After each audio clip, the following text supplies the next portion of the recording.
परम पिता परमात्मा पूर्ण ब्रह्म सर्व सृष्टि रचनहार कुल मालिक कबीर परमेश्वर जी की असीम कृपा से ये चंद पुण्यात्मा सत्संग सुनने के लिए पहुंच पाई। सकल पदार्थ हैं जगमाही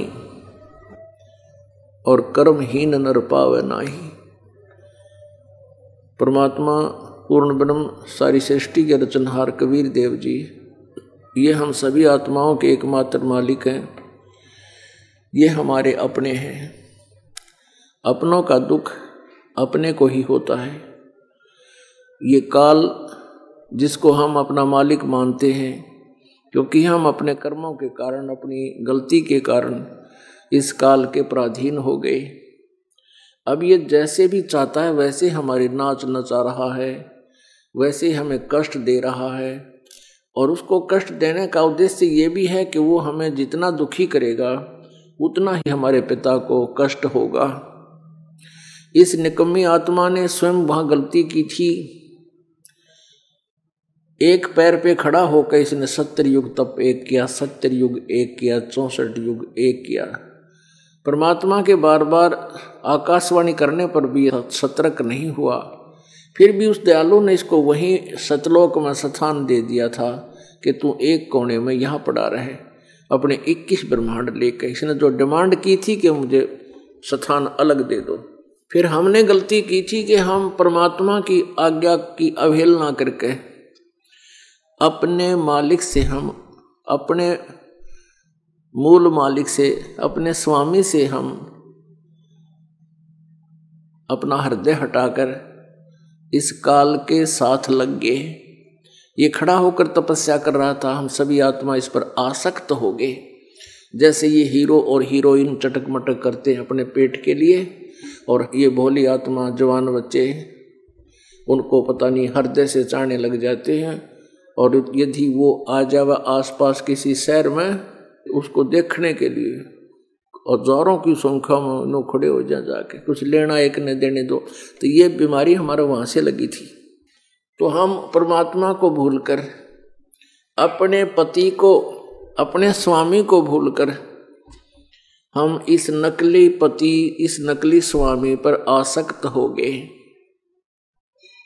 परमेश्वर के बार बार आकाशवाणी करने पर भी हम इस काल से दिल नहीं हटा सके। हम इतने इसके विवश हो गए।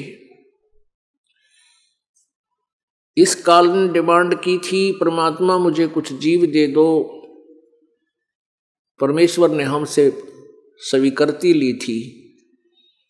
हम जितने भी यहाँ काल के जाल में फंसे हुए प्राणी हैं, हम सभी ने परमात्मा के सामने इतनी ढीठता की थी, हम इतने ढीठ हो गए थे। परमात्मा के सामने ही हमने इसके साथ आने की स्वीकृति दे दी। अब जो पतिव्रता पद पर नहीं रहते वो स्वामी के, पति के दिल से उतर जाती है वो लड़की। ऐसा ही हमने किया। परमात्मा ने हमें दिल से उतार दिया, हृदय से हमारे को रिजेक्ट कर दिया कि ये निकम्मी आत्मा है। मैं इनको सारी सुविधा दे रहा हूं, सब सुख है, कोई इनको कष्ट नहीं, और फिर इसको चाह रहे हैं मुझे छोड़कर। फिर भी वो दयालु है, हमारा पिता है, हमारा स्वामी है। काल की डिमांड पर और हमारी स्वीकृति पर परमात्मा ने हम सभी को इसके साथ भेज दिया। और इस दयालु ने एक कृपा की थी हमारे ऊपर, इस काल के ऊपर, कि वहीं सतलोक में एक कोने में स्थान दे दिया था। लेकिन वहां भी इसने एक भयंकर गलती कर दी। ये दुर्गा, जो सबसे पहले जिस आत्मा ने काल के साथ आने की स्वीकृति दी थी, उसका स्त्री रूप बनाकर परमात्मा ने हम सभी आत्माओं को बीज रूप में उसके शरीर में प्रवेश कर दिया और उसको शक्ति दे दी कि वचन से जितने जीव कहेगी नर और मादा बना सकती है। दुर्गा को काल के पास भेज दिया वहीं सतलोक में। उसके अंदर हम सभी थे। काल ने वहाँ इसने एक जुल्म किया, इस ब्रह्म ने दुर्गा के साथ दुष्कर्म करने की चेष्टा की, जबकि दुर्गा ने कहा कि मेरे को पिता ने वचन शक्ति दे रखी है, जितने तू जीव कहेगा मैं बना दूंगी, पर यो एक नहीं मान्या। जबरदस्ती करनी चाहिए तो दुर्गा ने इसके शरीर में प्रवेश कर लिया। फिर परमात्मा से अर्ज लगाई, मेरी रक्षा करो, मुझे बचाओ। तब परमेश्वर जोगजीत अपने पुत्र के रूप में वहाँ प्रकट हुए, दुर्गा को उसके काल के पेट से निकाला और फिर वहाँ से 21 ब्रह्मांड समेत सतलोक से भी हम सभी को निकाल दिया। सतलोक से हम 16 शंख कोस की दूरी पर आ गए। एक कोस लगभग 3 किलोमीटर के डिस्टेंस का होता है। ये नील पद्म शंख 16 शंख कोस पर हम यहाँ आ गए। 48 शंख किलोमीटर समझो। अपने आत्माओं, इस काल ने इस बात का बहुत दुख माना कि मेरे को सतलोक से निकाल दिया।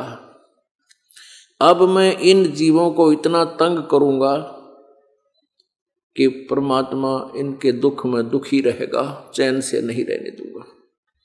इस प्रतिशोध में ये हमारे साथ ऐसे जुल्म कर रहा है, ये सत्कर मान लेना। आप तो बालक हो, मनुष्य शरीर मिलता है, आपके ही पुण्य और पाप आपके साथ होते हैं। किसी जन्म में आपसे शुभ कर्म बन गए तो इस जन्म में मनुष्य जीवन में वो बर्बाद करवा देता है। और आज वैज्ञानिक युग हो गया और विज्ञान भी परमात्मा का शत्रु है, जबकि उसी का देन है ये मटेरियल और ये सब जितना भी या खोज है गॉड गिवन मटेरियल से ही हुई है। अब हम इतने छाने बन गए कि क्या भगवान है ही नहीं कहीं, अपने आप संसार बना है, अपने आप परमाणुओं से जुड़कर पृथ्वी बन गई है। ये तो बनावटी बातें हैं। और कहते हैं नरमादा से अपने आप ही जीव उत्पत्ति हो जाती है, इसमें भगवान का रोल कतई नहीं। पुण्यात्माओं, अभी तो परमात्मा की आस्था हृदय में है, लेकिन आने वाले 5, 4, 10 हजार वर्ष के बाद ऐसे सिरफरों की कमी नहीं रहेगी जो ये कहा करेंगे भगवान कहीं नहीं है। आज भी जो विज्ञान को महत्व देते हैं वो लोग भी यही सिद्ध करने की चेष्टा करते हैं कि परमात्मा नाम की कोई चीज नहीं है। ठीक है, ये काल की व्यवस्था है। ये काल अपना काम करेगा, लेकिन दयाल अपना काम करेगा। तो पुण्यात्माओं, आज आपके ऊपर मेहर है मालिकी कि आप परमात्मा के चरणों में लग चुके हो। और ये काल हमें दुखी करता है। परमात्मा को मालूम था कि ये जालिम व्यक्ति है, इसलिए इसको एक श्राप दे दिया कि तू 1 लाख मानव शरीरधारी प्राणियों का नित आहार करेगा। अब इस श्रापवश इसकी मजबूरी है हमें एक मानव शरीर देता है, अन्यथा ये मानव शरीर भी नहीं देता आपको। ये सत्कर मान लेना। अब मालिक को पता था कि इन्हें गलती जो कर दी सो कर दी, इसका भोगते ही भोगेंगे और मनुष्य शरीर होगा। फिर मैं जाऊंगा, इनको अपना यथास्थान बताऊंगा, एक आदि पुण्यात्मा को यहाँ सतलोक में लाऊंगा, फिर इनको सच्चाई से परिचित करा के फिर वापस छोड़ दूंगा। वो पुण्यात्मा फिर मेरा गुणगान करके अपनी बहन भाइयों को समझाएंगे यथास्थान का, फिर वो प्रमाण देंगे, उनको विश्वास दिलाएंगे। ऐसे तैसे करके इनको मैं फिर ले आऊंगा। इस काल ने हमें इतना ज्ञानी बना दिया कि परमात्मा की परिभाषा बदल दी है। और ये कैसे जुल्म करता है परमात्मा के साथ। इसने अपना भाई जानकर, क्योंकि परमेश्वर अपने पुत्र कभी जोगजीत के रूप में, कभी सहजदास के रूप में यहाँ आते हैं। यदि परमात्मा अपने ओरिजिनल रूप में आ जाए तो इसका हार्ट अटैक हो जाए इस काल का। उस कबीर परमात्मा से इतना भयभीत रहता है। यहाँ भी आते हैं परमात्मा, ऐसे रहते हैं जैसे कोई सोच भी नहीं सकता कि ये भगवान हो सकता है। अब एक तो कारण ये है कि हमने भगवान की परिभाषा और उनकी वेशभूषा अलग से देख रखी है। एक तो हम परमात्मा की परिभाषा मानते थे, भगवान निराकार है। दूसरे फिर हमने भगवानों की वेशभूषा देख रखी, हाथ में त्रिशूल हो गए तो, या तलवार हो जैसे दुर्गा के 8-7 हथियार ले रही है, या भगवान विष्णु सुदर्शन चक्र हो, हनुमान जी गदा ले रहे हैं। तो इस तरह के जो हथियार युक्त शक्तियां थी, हमने ऐसी उनकी डेफिनेशन परिभाषा बना ली, भगवान ऐसा होता है। और दूसरे परमात्मा यहाँ कहते हैं सौ छल छिद्र मैं करूं अपने जन के काज, वो ऐसे रहते हैं। तो जब परमात्मा अपने पुत्र सहजदास के रूप में आया, जोगजीत रूप में आए, तो तपतशिला जहां ये काल 1 लाख मानव शरीरधारी प्राणियों के सूक्ष्म शरीर को वहां भूनता है, जलाता है, तब उसमें से मेल्ट करके गंध निकालता है जो सारे जीवन में ये प्राणी खाता है। और उस गंध को फिर ये शौक से आहार करता है। जीव मरता नहीं, लेकिन तपतशिला यानी जलती हुई उस पत्थर की टुकड़ी पे ये बहुत बुरी तरह तड़फ तड़फ के बेहोश हो जाता है। और फिर इससे जब गंध निकल जाता है, निचुड़ जाता है, तो इसको वहां से फेंक दिया जाता है। फिर जीव मरता नहीं, अपने कर्म आधार पर अन्य जो भी इसने राजा बनना है राजा बन जाता है, स्वर्ग में जाना स्वर्ग चला जाता है, कुत्ते गधे की योनि जाना है वहां चला जाता है। अपन आत्माओं, जैसे दास सृष्टि रचना सुनाता है तो कई बोली आत्मा बहुत सी शंकाएं उत्पन्न कर लेते हैं। शंकाओं का होना स्वाभाविक है, क्योंकि हमने ज्ञान गलत ग्रहण कर रखा है। और कहते हैं कि भगवान ने क्या श्राप नहीं देना चाहिए था। परमात्मा ने, कबीर परमेश्वर जी ने इसको श्राप दे दिया 1 लाख मानव शरीरधारी जीव खाने का, तो आज ये हमें मार रहा है, जन्म दे रहा है। अन्यथा ऐसा यूं ना करता। इसने तो इससे भी बुरा कर रखा अपने साथ, गधे बना रखे, कुत्ते बना रखे, सुअर बना के गोबर खिला रहा है। और क्या कर सकता है इससे ज्यादा? ये किसी का बेटा मार रहा है, किसी की बेटी मार दी, पूरा परिवार का नाश कर दिया, अक्षेत्र के अक्षेत्र को मार कर खत्म कर देता है अपने स्वाद के लिए, अपने आहार के लिए।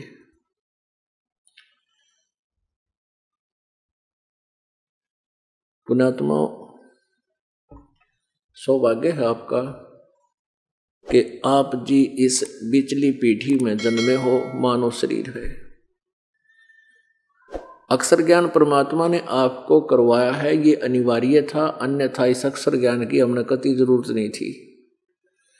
इस विद्या ने, इस आधुनिक विद्या ने हमें बेईमान बना दिया, हमें वैज्ञानिक बना दिया जो भगवान से दूर कर रहा है। हमने इसे विज्ञान की कतई जरूरत नहीं थी, लेकिन परमेश्वर ने आधुनिक उपकरण बनवाने हमारे लिए अनिवार्य थे। और अक्षर ज्ञान कराना इसलिए आवश्यकता कि हम भगवान को पहचान सकेंगे, अन्यथा इन्होंने हमारा इंडोला बना रखा था काल के दूता ने। किसी ने कुछ भी बता दिया, हमने स्वीकार कर लिया, क्योंकि हमें चाह थी, भूख थी भगवान की। जब से ये आत्मा अपने मालिक से बिछड़ी है, उसी दिन से इसको आभास हो गया है कि मैं गलत जगह आ चुकी हूँ। लेकिन इस काल ने हमारी इतनी व्यवस्थाएं बना दी, इतनी मजबूरियां बना दी कि हम मर ही जाते हैं, हमारी यहाँ से आस्था नहीं हटती। जब ये मालूम है कि 1 सेकंड में ना जाने कब के बिजली गिर जा, फिर भी हम यहाँ के जुगाड़ से उल्टे नहीं हटते। तो ये जीव के बस का नहीं है। ये तो कहते हैं सतगुरु मिला तो इच्छा मेट पद्मल पदे समाना, और चल हंसा उस लोक पठाऊं जो आज अमर स्थाना। सतगुरु मिला तो यहाँ से मन हटावेंगे, और एक दिन ऐसा होगा कि आपको ये खिलौने दिखाई देंगे। ये सत्कर मान लेना, आपके हृदय में जगह नहीं रहेगी यहाँ संसार की किसी भी आइटम की। उसके लिए आप जी ने लगातार ये सत्संग सुनना होगा, सेवा और सिमरन दान धर्म जितना बन सके ये करते रहना होगा। क्योंकि केवल ज्ञान से भी बात नहीं बनती, ज्ञान तो कुछ दिनों के बाद ज्ञान भी फेल हो जाता है यदि आप पैरेलल भक्ति और दान नहीं करते रहे। परमात्मा कहते धर्म तो 10 के नहीं 10 के तीनों लोक, और खैर आए तुम्हें खैर है कीजिए आतप होगा। अब ये 5 यज्ञ करवाई जाती हैं जो आपसे, एक यज्ञ है धर्म की, दूसरी यज्ञ है ध्यान, तीसरी यज्ञ हवन की, चौथी यज्ञ प्रणाम, 5वीं यज्ञ ज्ञान की। अब ये 5 यज्ञों की आप जी को आवश्यकता है सतलोक जाने के लिए, यहां से पीछा छुटवाने के लिए। और सतनाम सारनाम ये मंत्र आपको दिया जाता है, ये बीज है। और ये समझो ये तो बीज है और आपका अंतःकरण खेत है, जमीन है। और बीज बीजने के बाद फिर उसमें सिंचाई और खाद की प्रॉपर आवश्यकता पड़ती है। वो खाद और सिंचाई का कार्य ये धर्म करेगा, 5 यज्ञ करेंगी। यदि बीज बो दिया, खाद पानी नहीं डाला, तो भी बीज अधूरा ही रहेगा, व्यर्थ रहेगा। और यदि बीज नहीं है और केवल खाद पानी डालते रहे, वो भी व्यर्थ है। और यथार्थ बीज के स्थान पर अन्य बीज बो दिया, जैसे आम के स्थान पर बबूल बीज लिया, और सिंचाई प्रॉपर कर रहे हो तो आम नहीं प्राप्त होंगे। बोवे पेड़ बबूल के, आम कहाँ से खाए। पुण्यात्माओं, हमने अपने लोक में चलना है, हमने सतलोक जाना है जहाँ से हम आए थे। यहाँ तो हम झोपड़ियाँ डालते हैं, कोठियाँ बनाते हैं, हमारी आदत बनी हुई है इस मन की, आत्मा की, कि मैं थोड़े में नहीं, बहुत ज़्यादा बड़ी कोठी हो जिसमें 5-7 रूम हो, ऊपर भी हो और तीसरी मंजिल भी हो, चौथी भी हो जाते, कोई प्रॉब्लम नहीं है। जबकि इसने 1 3.5 हाथ का स्थान, 3.5 हाथ सोके 3 हाथ, यानी 1 हाथ चौड़ा और 3.5 हाथ लंबा, इतनी जगह चाहिए इसने जहां भी विश्राम करे। इसको वो सुख चाहिए जो बिना काम किए लाभ, हमें सब सुविधाएं प्राप्त हों। ये सब कुछ सतलोक में इसने देखा था। अब वो इसको यहां ढूंढ रहे हैं। यहां तो प्रधानमंत्री राष्ट्रपति भी चैन से बिना कुछ हाथ पैर हिलाए रोटी नहीं प्राप्त कर सकता, या ऐसी व्यवस्था है यहाँ की। और हम यहां ढूंढ रहे हैं वो सुख जिसको हम सतलोक में छोड़ आए। कोई भी व्यक्ति मृत्यु नहीं चाहता है, और मृत्यु तो सबसे बुरी है, मृत्यु तो सबसे गलत और व्यर्थ है, हमारे साथ जुल्म कर रखा है। बता, आज बेटा है, बेटी है, कार है, कोठी है, सारी व्यवस्था है, और बड़े ठाठ से रह रहे हैं, और 1 सेकंड में मृत्यु। ये कोई काम हुआ? ऐसा जुल्म, रहम नहीं जरा सी। और हम फिर भी इसको भगवान मान रहे हैं, हम फिर भी इन्हीं की पूजा करते हैं। पुण्यात्माओं, ज्ञान जो है, ये अध्यात्म जो ज्ञान है, तत्व ज्ञान, ये उस डुप्लीकेट ज्ञान से विपरीत है। उस डुप्लीकेट ज्ञान में हमने कथाएं सुनी है, कृष्ण और सुदामा की कथाएं सुनी है, और भी बहुत सी कथाएं सुनी है, लेकिन निष्कर्ष नहीं मिला हमें। और पुण्यात्मा ये सोचती हैं कि भाई सत्संग के अंदर तो बड़ी अच्छी अच्छी शटोरी सुनानी चाहिए, ऐसे ऐसे बेलनी वाली कथा सुनानी चाहिए। ये तो बहुत बाद की बातें हैं। जब आपका यह बात समझ में आ जाएगी कि हम कर क्या रहे हैं और करना क्या चाहिए, और हम यहाँ कैसे फंस गए, जब आपका हृदय यहाँ से हट जाएगा, फिर ये कथाएं आपको निष्कर्ष देंगी। अब तो केवल एक वैराग पैदा कर देते हैं, लेकिन रास्ता ठीक नहीं, तो उस वैराग का कोई लाभ नहीं। अब जैसे कहते हैं, मन के मारे बन गए बन तज बस्ती माँ, कह कबीर के करूँ यो बनता माने ना। अब कोई आत्मा भगवान चाहती है, तड़फ हो जाती है, ज्ञान थोड़ी सी चर्चा सुनने से पुण्यात्माओं को जल्दी असर हो जाता है। जैसे वाजिद नाम का एक राजा था, उसको इतना ही सुना था उसने कि चलते चलते ऊंट मर गया, ना टांग टूट रही, ना आंख फूट रही, ना किधर जख्म हो रहा। उसने पूछा, सारा कुछ देखकर उस ऊंट का जो गिरा पड़ा था काफले में, सब ऊंट खड़े थे, क्योंकि आगे नहीं जा सकते थे कि रास्ता इतना संकीर्ण था कि एक ऊंट के गिर जाने से रास्ता ब्लॉक हो गया। अगर रास्ता खुला होता तो राजा का काफिला नहीं रुका करते, मंत्री जन नहीं रुकने देते, ऊंट मर जाता, दूर फेंक देते, दूसरा चालू कर देते। तो राजा ने जाकर देखा, ऊंट मर गया। कहाँ से मर गया? टांग ठीक, आंख ठीक, पैर ठीक, कहाँ से मर गया? ये कैसे मर गया? विद्वान पुरुषों ने बताया जी ऐसे ऐसे होता है, जिसका समय पूरा हो जाता है तो ऐसे अपना शरीर छोड़ जाता है। फिर उसको एकदम झटका लगा, क्या मेरी भी मृत्यु होगी? कि हाँ जी सबकी होगी, आपके दादे परदादे मर गए। वापस आ गया, जा रहा था कई शहर सपट्टे को दूसरे शहरों में, और आके अपनी पत्नियों से कहा कि हम चले, अब हम नहीं रहेंगे यहाँ। अब घर छोड़ दिया, राज्य छोड़ दिया, जंगल में जा बैठा। वहां भगवान नहीं, वहां कोई मार्ग नहीं। तो पुण्यात्माओं, आज आपके ऊपर जो मेहर करी दाता ने, ना जाने कौन से जन्म जन्मों के आप कितनी प्यारी आत्मा हो जो मालिक के निकट रहे हो, लेकिन इन भ्रमित करने वाले ऋषि संतों ने हमें फिर अपने मालिक से दूर करके हमारी यहीं पर दुर्गति करवा रखी है। लखबर सूरा जूझ ही लखबर सामत दे, लखबर यति जहान में जब सतगुरु शरणा ले। क्या बताते हैं कि आप जी कभी कभी इतनी पुण्य आत्मा रहे हो, वैसे नहीं यहां आ सकता कोई प्राणी।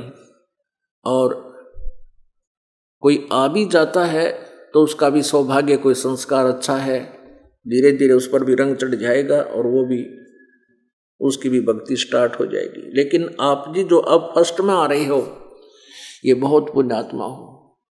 लास्ट में तो इतने आएंगे कि यहाँ कोई खड़ा होने भी जगह ना पाएगी, पूरा विश्व एकदम उमड़ेगा। सबको भगवान की चाह है। विदेशी लोग अमेरिका और इंग्लैंड के इन नकली संतों के चक्कर में यहाँ भारतवर्ष में आकर अलग कॉलोनियाँ बना कर रह रहे हैं कि ये उन्हें भगवान मिलाएंगे। ये तो काल तो मिला सके हैं, भगवान तो इनका आसपास भी कोई नहीं। तो ऐसे प्रत्येक आत्मा उस परमात्मा की चाह में खोज में लग रही है, लेकिन ये नकली दूत इसको दिशा गलत दे रहे हैं। काल के जो नकली संत हैं ये गलत दिशा दे करके इनके जीवन को बर्बाद करवा रहे हैं। तो पुण्यात्माओं, जैसे हम जन्म और मृत्यु का जो रोग है, हमें सतलोक जाना है, हमारी मृत्यु क्यों होती है, हमें अच्छी नहीं लगती। चाहे 80 साल का 90 वर्ष का बूढ़ा हो जा, और वह भी ये चाहता है कुछ देर सांस और मिल जाए, बिल्कुल ठीक है। ये मृत्यु आइटम ही गलत है, और वृद्ध अवस्था बहुत भयंकर इस जीव के ऊपर कहर है, और ये दोनों कंपलसरी। तो परमात्मा कहते हैं उस सतलोक के अंदर जहां तू सदा युवा रहा करता था, तेरी मृत्यु नहीं थी, कोई काम नहीं था, सदाबहार वृक्ष थे, सदाबहार फल थे, फलदार वृक्ष थे, हर तरह की सदा बसंत रहती थी, गर्मी सर्दी कुछ भी नहीं था, ना आपका शरीर भी ये मांस का लोथड़ा नहीं था जिसमें कभी बीपी आई, कभी लो हो गया, कभी कोई बीमारी, कभी कोई किसी प्रकार की समस्या आपके जान में बनी रहती है। तो आप जी उस स्थान को छोड़कर यहां आ गए हो। आज आपको वही चाह है कि बिना काम करे मुझे सुख हो, मेरी मृत्यु ना हो, मैं बूढ़ा ना हो। बुढ़ापा भी नहीं सुहाता। एक 75-70 साल की बुढ़िया, और अच्छे बढ़िया सुंदर कपड़े धोए दया तकरीबन पहनती है माइया, और मैंने कह दिया बुढ़िया ने, बोली बुढ़िया क्यों कहे महाराज, मैं कह बुढ़िया सू, अरे तेरा गजब हुए दांत तेरे ना हैं, चश्मे डबल लारी मोटे मोटे, और फिर भी वृद्धावस्था नहीं सुहाती। ये स्वभाव है, क्योंकि हम ऐसे स्थान पर आ करते वहां बूढ़े होते नहीं थे।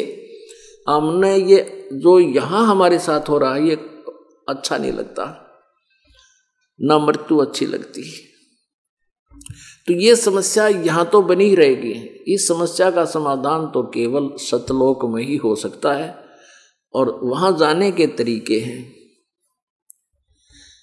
गुरु बिन माला फेरते, गुरु बिन देते दान, गुरु बिन दोनों निष्फल हैं, चाहे पूछो वेद पुराण।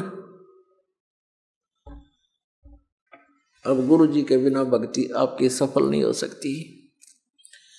गर्भ योगेश्वर गुरु बिना, सुखदेव ऋषि माँ के गर्भ में उसको योग विद्या का ज्ञान हो गया था, सिद्धि शक्ति आ गई थी उसके अंदर, क्योंकि भगवान शिव जी की अमर कथा सुन ली थी उसने, उसकी बैटरी चार्ज हो गई थी। उसका सूक्ष्म शरीर लिंग शरीर होता है, उसमें कुछ ईश्वरीय शक्ति का प्रवेश हो जाता है।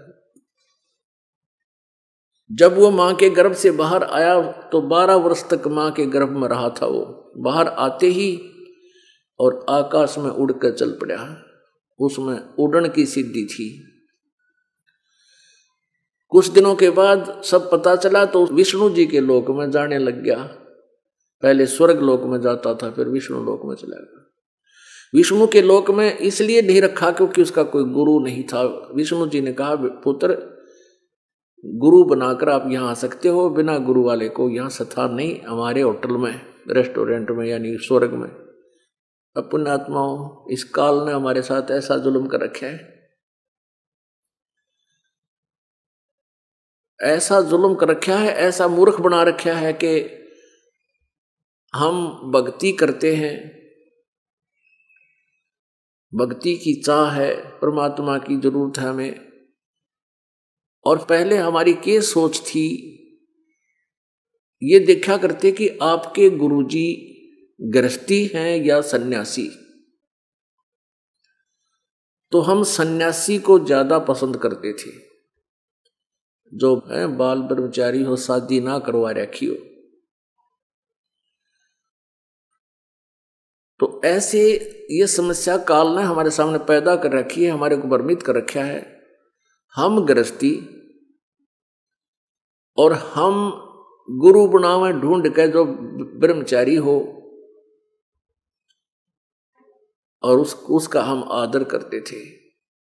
और क्योंकि इन जो सन्यासी बने हुए थे उस समय, ये ऋषि गुरु, अभी तक भी इनका यही सोच है इन लोगों की, क्योंकि मैं इनके अंदर बहुत रहा हूं, तो उनकी ये सोच है कि वो गृहस्थी को, जो ये नकली गुरु है, ब्रह्मचारी घर छोड़कर शादी नहीं करा रखी, वो ब्रह्मचारी माना अपने आप में, और गुरु पद या संत वेशभूषा में फिरते हैं, तो वो गृहस्थी को ऐसा समझते हैं जैसे शूद्र को समझा जाता था।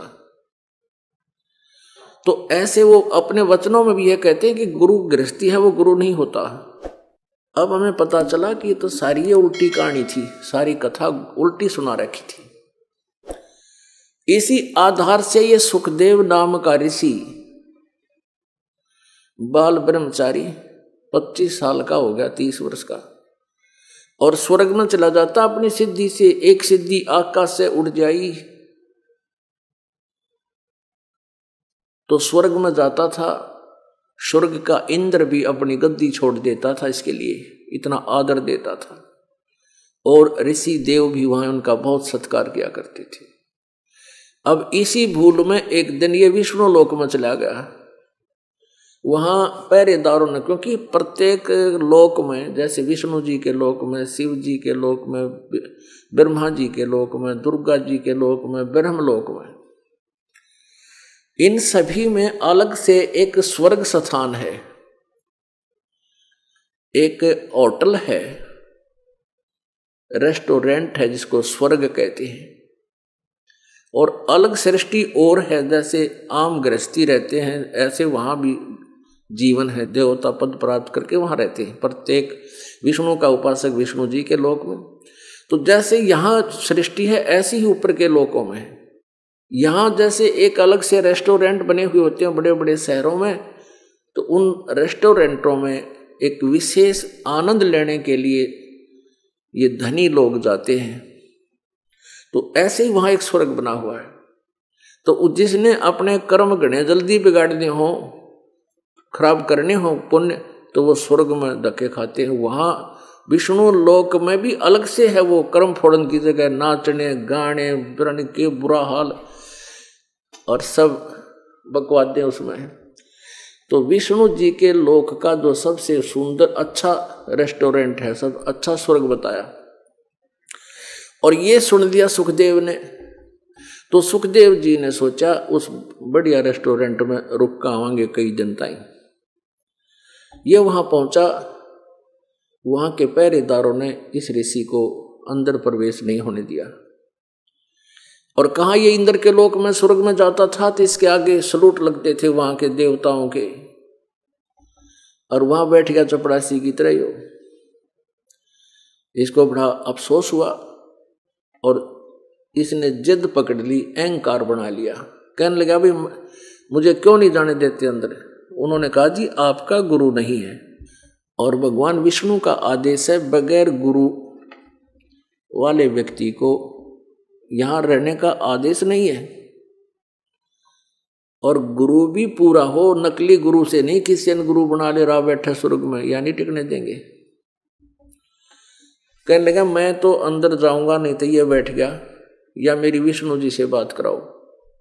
इतना अंडी पाक रहा था होता है। वो नो सोचा था कि ये अपनी तरफ से कह रहे हैं, भगवान का आदेश नहीं हो सकता। भगवान तो ऋषि संतों को बड़ा प्यार देते हैं, सतोगुणी भगवान है विष्णु। विष्णु जी के पास संदेशा गया, विष्णु जी बाहर आए अपने रेजिडेंस से, महल से। अब सुखदेव जी ने सोचा था कि तुझे बड़े आदर सत्कार से बड़े प्यार से बोलेंगे, लेकिन विष्णु जी ने कहा कि ऋषि जी यहां किस लिए आया तू। अब सामने वाले के बोलने के मेथड से ही पता लग जाता है युवराज जी से नाराज, ये खुश है या ना खुश है। आधा फ्यूज तो ऋषि जी वहीं हो लिया। करबद्ध होकर कहने लगा जी मैं कुछ दिन स्वर्ग में रहना चाहता हूं। विष्णु जी को पता तो था ही सारा। उसने अपने पार्षदों से, पहरेदारों से, सेवकों से पूछा भी क्या कारण है ऋषि जी को स्वर्ग में क्यों नहीं जाने दिया। उन्होंने कारण बताया जिनका कोई गुरु नहीं है। तब भगवान विष्णु ने कहा कि ऋषि जी गुरु बनाओ और गुरु भी पूरा हो, नकली गुरुओं से बात नहीं बनेगी। अब वो आकाश में उड़न की एक अर्धी की गांठ प्राप्त करके पंसारी बन रहा था। कौन? सुखदेव ऋषि। उसने नो सोच लिया तेरे बराबर कोई नहीं, मैं तो आकाश में उड़ जाता हूं। वो कहने लगा जी मैं किसको गुरु बनाऊं, पृथ्वी पर मुझे कोई मेरे योग्य गुरु नहीं लगता, मुझे वहां कोई संत दिखाई नहीं देता। भगवान विष्णु कहने लगे ऋषि तेरी बुद्धि पर चर्बी चढ़ गई है, तू अपने आप को बड़ा महान मान रहा है। पृथ्वी पर जाओ और राजा जनक को गुरु बनाओ। आज के दिन वो 1 नंबर के मेरे सतर के गुरु हैं। अब राजा जनक के बाल बच्चेदार और कई रानियां उसके। अब उसने सोचा भाई बड़ी बात बिगड़ी, राजा जनक को गुरु बनाओ। इतना कहकर भगवान विष्णु तो अपने महल में चले गए, उसको वहां से रवाना कर दिया। अब वो उसी स्वर्ग में गया, इंद्र वाले स्वर्ग में। पहले जाया करता ना खूब चेहरा खिला हुआ होता था ना, पूरा टोरते, और उस दिन जावा मुंह लटकाए, चेहरा उतरा हुआ। आसन दिया, बैठ गए सभी। कहने लगे ऋषि जी आज आपका चेहरा उतरा हुआ है, क्या कारण है? आपकी पहले वाली रौनक नहीं रही चेहरे पर, क्या बात होगी? आपको क्या टेंशन हो गई? तब उसने सारी बात बताई कि मैं विष्णु जी के लोक में गया था, वहां कुछ दिन स्वर्ग में रहने की इच्छा व्यक्त की थी, वहां मुझे रहने नहीं दिया। तो सभी देवता नारद जी जैसे ऋषि कहने लगे नहीं ये नहीं हो सकता, वो तो सीने से लगाते हैं, बहुत दयालु भगवान हैं।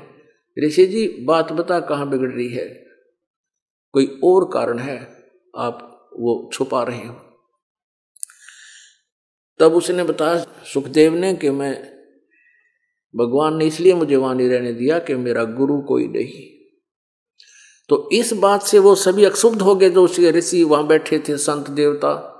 कहने लगे महात्मा जी हम तो आपको बहुत विद्वान पुरुष मानने थे और आज तक आपने गुरु नहीं बनाया, आपने तो जीवन खो दिया और ये 2 दिन का जीवन है, फिर गधे की योनि में जाएगा। ये पिछले जन्म के पुण्य तेरे साथ हैं जिससे तू आकाश में उड़े फिरते हो। हमने तो सोचा था आपने गुरु बना रखा होगा, आप तो मर्यादाहीन हैं और यहां भी आगे से आपको अलाउड नहीं है, निग्रह को यहां भी अलाउड नहीं है। अब वो कहने लगा भाई बात तो आपकी ठीक है, लेकिन परमात्मा ने एक और बात कह दी। क्या कही? कि राजा जनक को गुरु बना। राजा जनक गृहस्थी भाई और कैसे शीश निवाऊं जाई। अब यो अहंकार रूपी राक्षस फिर अड़ गया। नौका राजा जनक थे गृहस्थी आदमी। सुखदेव बोले वचन विवेका और मन स्त्री का मुंह नहीं देखा। राजा जनक गृहस्थी भाई और कैसे शीश निवाऊं जाई, क्योंकि गुरु बनाना है तो दंडोत प्रणाम भी करनी पड़ेगी। ये अहंकार रूपी राक्षस उसके अंदर फिर समा रहा था। तब वो ऋषि बड़े समझदार होते हैं, बुद्धिमान व्यक्ति, कहने लगे सुखदेव जी जब परमात्मा ने आदेश दे दिया फिर अग्रम मग्रम क्या रहेगी? या तो तू भगवान नहीं चाहता, बकवाद चाहता है बस। जब आदेश भगवान का हो गया कि उसको गुरु बना और तब तू यहां आ सकता, फिर ईब के अग्रम मग्रम है नहीं करना तो जा अपना कर खा धक्के। अब विवश हो गया और वापस आ गया, अपने पिता के पास गया। नहीं तो उसकी शक्ल भी ना देखी थी अपने पिता व्यास की, क्योंकि गर्भ में उसको ज्ञान रहता है प्राणी को कि मैं आगे चल के कैसे दुख पाता हूं। और इसने पहले ब्रह्मा विष्णु महेश को वचनबद्ध कर लिया था माँ के गर्भ से बाहर आने से पहले। नहीं तो 12 वर्ष सटराई कर दी इसने, बाहर नहीं आया माँ के गर्भ से। तो ब्रह्मा विष्णु महेश ने इसे कहा भाई या नई रिवाज चालू मत करे, तू बाहर आ जा। और सभी माताएं 12-12 वर्ष तक बच्चों को पेट में रखेंगी तो बहुत मुश्किल हो जाएगी, तू बाहर आ जा। तब इसने कहा था एक शर्त पे आ सकता हूं,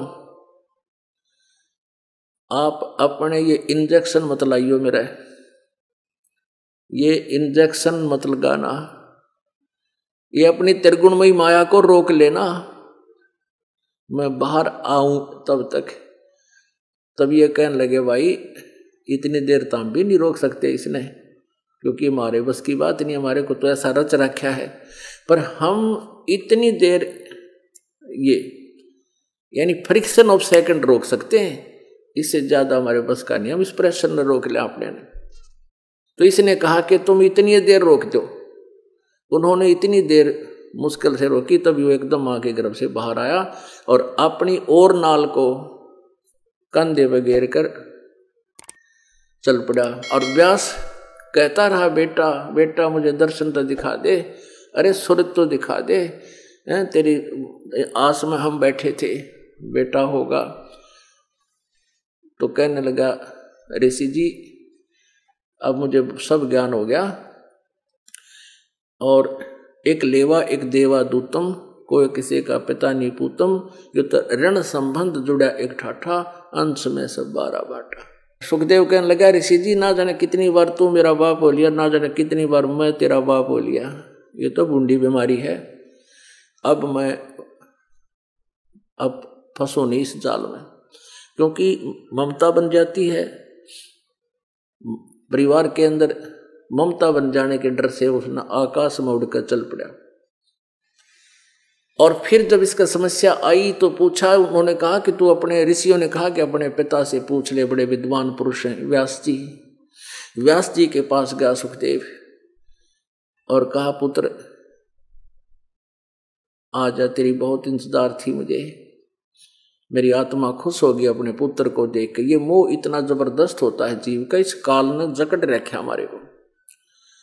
खुशी मनाई व्यास ने बेटे के दर्शन करके। फिर उसने प्रश्न किया कि पिताजी मैं ऐसे ऐसे सारी कहानी सुना दी। तो व्यास जी ने भी एक बात कही, अरे बेटा तेने तो मेरे से जन्म लेकर भी बर्बाद कर दिया, तू गुरु नहीं बना रखा। मैंने तो सोचा था कोई अच्छा गुरु बना लिया होगा, क्योंकि आप बहुत अच्छे विवेक वाली बातें कहकर यहाँ से गए थे, और तू तो भाई कति मूर्ख का मूर्ख है, तेरा जन्म बर्बाद हो जाएगा बेटा। फिर उसने कहा कि पिताजी, भगवान विष्णु जी ने एक समस्या पैदा कर दी। वो कहते हैं राजा जनक से नाम लो, और मैं बाल ब्रह्मचारी, और राजा जनक से कैसे उपदेश लूं, उसको कैसे प्रणाम करूंगा, मुझे शर्म आवे।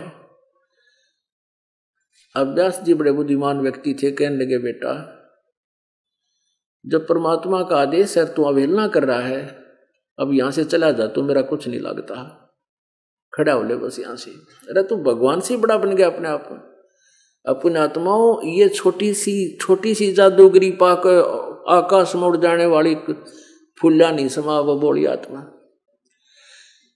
अब चारों तरफ से धक्के जब लग गए इस नालायक प्राणी के, तब राजा जनक के चरणों में जाकर उपदेश लिया। तब राजा जनक ने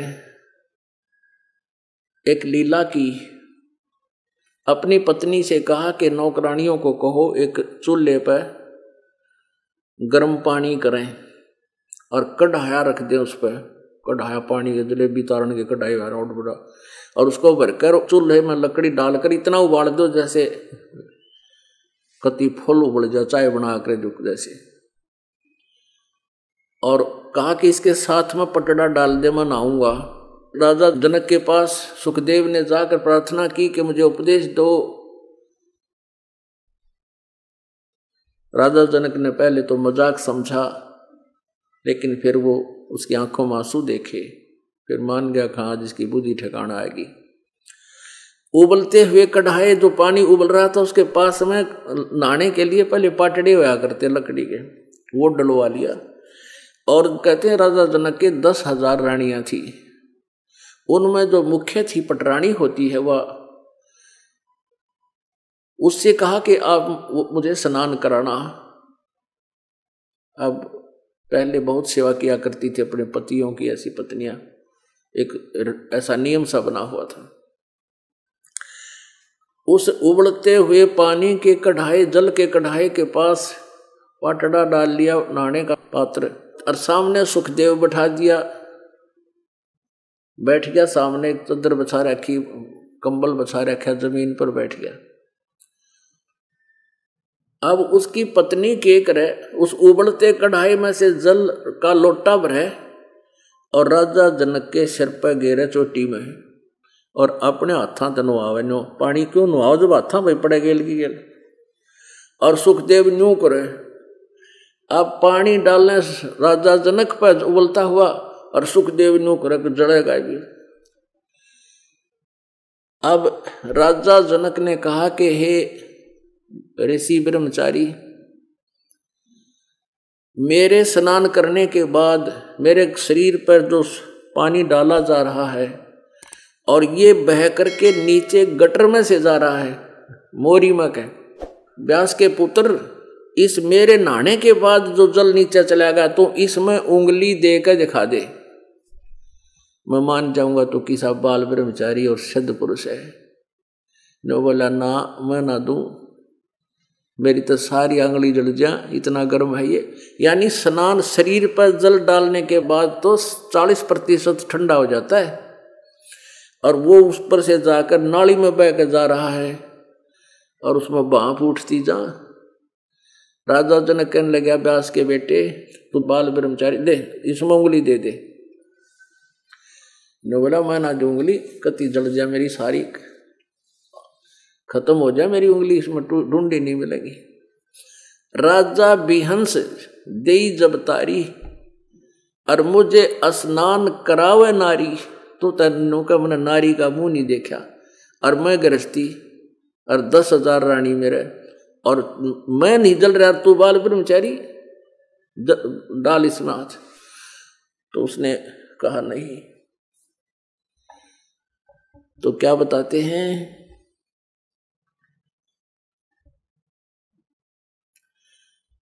कि इंद्री कर्म लगाओ किसके, जैसे जिह्वा लेप नहीं मधुरस के।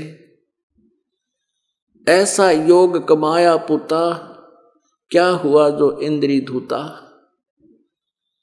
पुणात्मा, किसी भी महापुरुष को आप देख लीजिए, जैसे हम रामकृष्ण को भगवान मानते थे, ये भी गृहस्थी थे, लेकिन हमारी बुद्धि इन नकली संतों के हाथों बिकी हुई थी। ये हमें जैसे भी बकवाद सुनाते हम वह फाइनल कर लेते थे और उसी के ऊपर आधारित होकर अपने जीवन को नष्ट करना प्रारंभ कर देते थे। अब बात ये नहीं है कि केवल गृहस्थी ही मोक्ष प्राप्त करते हैं, बात ये नहीं है कि केवल सन्यासी ही भगवान प्राप्त कर सकते हैं। अब परमात्मा के पाने के लिए वो यथार्थ क्रिया होनी चाहिए, बकवाद ना हो, दुराचार नहीं हो, विकार नहीं हो, बीड़ी शराब मांस तम्बाकू इस तरह रिश्वतखोरी 2 नंबर काला बाजारी ये कभी नहीं होनी चाहिए। चाहे गृहस्थी है, चाहे शादीशुदा है या बगैर शादीशुदा है, मर्यादा में रहे, सत मंत्र हो, सच्ची भक्ति हो, दोनों मोक्ष प्राप्त कर लेंगे। पुण्यात्मा, अब सुखदेव ऋषि को कितना वैराग था। राजा जी ने गुरु भी बना लिया लेकिन मोक्ष नहीं, स्वर्ग तक गए दोनों गुरु चेला। और जब इनका स्वर्ग का समय समाप्त होता रहेगा, गुरु जी तो आ लिया, अब चेला भी आ लेगा थोड़े दिन में। गुरु जी कौन थे? राजा जनक ही राजा अम्बरीश थे सतयुग में, और वही आत्मा फिर नानक जी बनी। ये गुरु नानक जी जिसे सिख धर्म का उत्थान हुआ, और फिर गुरु नानक देव जी को परमेश्वर मिले सचखंड से आकर कबीर देव, वो धानक जुलाहा।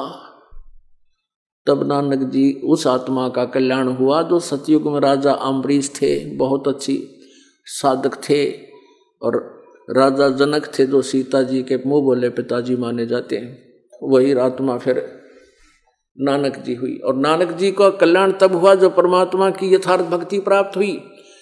अब ये दास आपको कहाँ और क्या समझाना चाहता है आज? जैसे गीता जी अध्याय नंबर 16 के श्लोक नंबर 23 में कहा कि शास्त्र विधि को त्याग कर जो मनमाना आचरण करते हैं उनको न तो सुख होता है, न कोई सिद्धि प्राप्त होती है, और न ही उनकी गति होती है। अब शास्त्र अनुकूल साधना तत्वदर्शी संत बताएगा, गीता ज्ञानदाता बता रहा है। और वो साधनाएं कहाँ लिखी हुई हैं? सच्चिदानंद घन ब्रह्म की वाणी में, कबीर वाणी में। अब सारे घुमा फिराकर बात वहीं आकर रुक गई। प्रथम तो गुरु हो, गुरु भी पूरा हो, जिसको अधिकार हो नाम देने का। ऐसे नहीं किसी गुरु से नाम ले लिया और उस आज्ञा ले ली कि मुझे आज्ञा दे दो नाम देने का, और उसको क्या कहेगा भी पता नहीं। तो ऐसे पूरा गुरु हो, और एक बार में सतगुरु एक ही होता है, क्योंकि परमात्मा स्वयं आए थे सतगुरु की भूमिका करने के लिए। उस समय 64 लाख शेष थे परमेश्वर के, और उस समय कोई मीडिया भी नहीं था, और अकेले ही नामदान किया करते थे। नहीं तो वो भी बहुत से क्षेत्र वाइज अन्य अधिकारी बना सकते थे, लेकिन उनको मालूम था कि गुरु पद पर होना कोई बालकों का खेल नहीं है, ये आसान बात नहीं है। ये तो परमात्मा का जिसके ऊपर पंजा हो, आदेश हो, उसकी शक्ति मालिक की फिर साथ रहती है। अब जैसे यहाँ कोई 33 kV का पावर हाउस है, उसको पीछे से कनेक्शन है उसका थर्मल प्लांट से, तो वो अपना काम ठीक कर रहा है। और आगे जिन्होंने उनसे राहत ले रखी है, कनेक्शन ले रखे हैं, उनका भी कनेक्शन ठीक रहना चाहिए, तो पावर उसके घर पर काम करेगी। तो ऐसे ही गुरु जो होता है वो ये सोच लो 33 kV का पावर हाउस है, और उसका मूल संचार कहाँ से हो रहा है? थर्मल प्लांट से। तो ऐसे ही कबीर परमेश्वर जो थर्मल प्लांट है, और गुरु जो उसका नुमाइंदा होता है जिससे वो कनेक्टेड है, वो पावर हाउस है, उससे फिर आपने कनेक्शन लेने हैं। और कनेक्शन ठीक है, आपको कनेक्शन ठीक रखना पड़ेगा, अन्यथा आपका कनेक्शन कटते ही वो सुविधा बंद हो जाएगी। गुरु मर्यादा में रहना होगा। प्रसंग चल रहा है कि जैसे हम खेत में बीज बो देते हैं, गेहूं बो दिया, उसमें सिंचाई नहीं करी तो भी व्यर्थ है, खाद ना डाला तो भी उसका लाभ पूरा नहीं मिल पाएगा। तो खाद और सिंचाई जो जल है, ये पांचों यज्ञ हैं, ये पांचों यज्ञ हैं। और बीज जो है ये सतनाम है। सतनाम और सारनाम और आपको जितने मंत्र दिए जाते हैं जाप करने के, ये ट्रीटमेंट है, ये बीज है। अब समझदार व्यक्ति को संकेत बहुत होता है। अब दूसरा उदाहरण देते हैं, जैसे कोई भयंकर रोगी है, अक्षीण काया होगी है उसकी, डॉक्टर के पास जाता है तो सबसे पहले वो ग्लूकोज लगाता है, ग्लूकोज लगा देता है। अब ग्लूकोज जो है ये रोग नाशक नहीं है, ग्लूकोज तो शरीर को सहारा देता है, पानी की त्रुटि को, पानी की कमी को पूरा करता है। लेकिन रोग नाशक कैप्सूल, इंजेक्शन, टैबलेट्स ये भिन्न होती है। तो पुण्यात्माओं, ये ज्ञानहीन गुरुओं ने हमारे को इनकम्प्लीट वे ऑफ वर्शिप दे रखा था, अधूरा पूजा की विधि बता रखी थी। जैसे कुछ तो ये अवन पे गाटा जोड़ रहे हैं। श्रीमद् भगवत गीता अध्याय नंबर 4 के श्लोक नंबर 25 से लेकर 30 तक यही बताया गया है। कोई ये साधना करता है, कोई हवन यज्ञ करता है, कोई स्वाध्याय करता है, कोई ज्ञान यज्ञ करता है, कोई जो है देवताओं की अनुष्ठान रूपी यज्ञ करता है, कोई देवताओं की पूजा करता है। लेकिन इनका जो ज्ञान है ये कंप्लीट नहीं है, लेकिन ये मान इसको पाप नाशक रहे हैं। इसलिए चौथे अध्याय के 32वें श्लोक में कहा कि सच्चिदानंद घन ब्रह्म की वाणी से, यानी सच्चिदानंद घन उस परम अक्षर ब्रह्म के मुखारविंद से उच्चारित एक वाणी है, ब्रह्मणे मुखे। ब्रह्मणे मुखे माने सच्चिदानंद घन ब्रह्म के मुख से उच्चरित वाणी, उसको तत्व ज्ञान समझो। चौथे अध्याय के 34वें श्लोक में कहा कि जो चौथे अध्याय के 32वें श्लोक में जिस तत्व ज्ञान सच्चिदानंद घन ब्रह्म की वाणी के विषय में बताया है, उस तत्व ज्ञान को तू तत्वदर्शी संतों के पास जाकर समझ। तो पुण्यात्माओं, कल आपको बताया था कि गरीबदास साहिब के पास एक पंजाब का लुधियाना के पास वासियर गांव से एक व्यक्ति आया था और उसने भी यही प्रश्न किया था, प्रभु ये ज्ञान हमने कभी सुना नहीं जो आज आप सुना रहे हो। तब गरीबदास जी ने कहा था, कोटों मध्य कोई नहीं रजू मकरा, अरबों में कोई गर्क सुनो रजू मकरा। करोड़ संतों में तुझे संत नहीं मिलेगा जो इस तत्व ज्ञान से परिचित हो, अरब गुरुओं में कोई एक मिलेगा। गुरुविन आध्यात्मिक गुरु मार्गदर्शक एक गांव में यदि 10,000 की आबादी है तो 5,000 गुरु पाएंगे। कैसे आध्यात्मिक गुरु होंगे? जैसे किसी के बच्चे का, किसी बहन के बालक का कोई गड़बड़ हो रही है, वो ढीला है, शिथिल है, तो सासू ने कहेगी थारा श्याम जी की पूजा बेटी, इसका बोल दे 100 रुपया। पड़ोसन आवेगी, इसका 12 लीगा बोल दे, 1 चवन्नी धर दे। तीसरी आओगी, भीतर लीगा दिखा है मैंने, इसका गड़बड़ भीतर लीगा धर दे। चौथी नौका की चौराहे पर धरा इसकी एक बेली। 5वीं नौका की इसने गागरी में काट दे। 6ठी नौका की इसका कान का टीका ला दे, पाछा टोक हो रही हो, नजर होगी हो कदे। यानी एक गांव में 5,000 गुरु पावेंगे और सारे ये ऊट पटांग बतावनी है। कोई हनुमान तक की पूजा, कोई श्याम जी तय की पूजा, कोई कृष्ण तय की पूजा, कोई विष्णु तक, कोई शंकर तक, कोई भैरव भूत बतानिया, एक आधा कोई ब्रह्म तक बुद्धि जाती है। और यही गीता ज्ञानदाता कहता है 7वें अध्याय के 19वें श्लोक में कि बहु नाम जन्मा नाम अंते ज्ञानवान माम प्रपते।